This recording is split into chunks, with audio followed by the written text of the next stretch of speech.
This is Crenshaw, Briggs, and VT. We want the touchdown. We not trying to go for 3. And it's best if you get up out the street, cause them bulls out the pen and they about to stampede.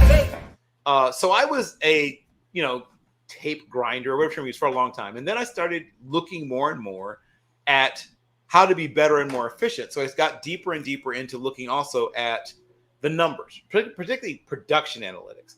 Physical stuff is good too. And I look at, RAS, but RAS is what's called a gumbo metric.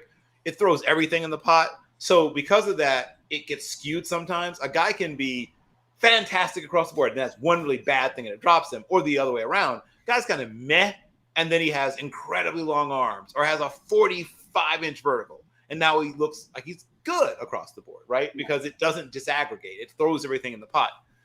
And I don't mind that. It's cool. It's a fun thing to talk about. But I want to look, if anyone's ever taken a statistics class or ever taken anything or worked in engineering knows that when you start mixing together different kinds of data, you get further and further from understanding where the problem is or diagnosing things, right? Because you're mixing, you're crossing the streams, I want to disaggregate. I want to find where the strengths and weaknesses are instead of throwing them all in one pot and spicing it and eating it. I want to know what all the ingredients are going into the pot and which ones should matter, which ones should not.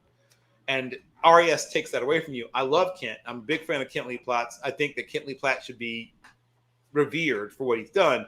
But for what the work I do, I need the data separated. I want to know how much this matters versus that. So if this guy doesn't make it, I don't want to just look at RAS or RAS. I want to look at his 3-cone, right? Or I want to look at his vertical. Or I want to look at specifically at the ratio. Like if at a particular position, if a guy only has a 32-inch vert, but the 3-cone and the 40 are all good, things like that. I've noticed at wide receiver, that's fine. But like pass rushers with really bad verticals almost never work out. But shout out to T Sizzle, to Terrell Suggs, because, hey, sometimes it does. But generally speaking, there's things that set off alarm bells. And so I want to find which things those are. This is Crenshaw, Briggs, and VT. We want the touchdown. We not trying to go for 3. And it's best if you get up out the street, cause them bulls out the pen and they about to stampede.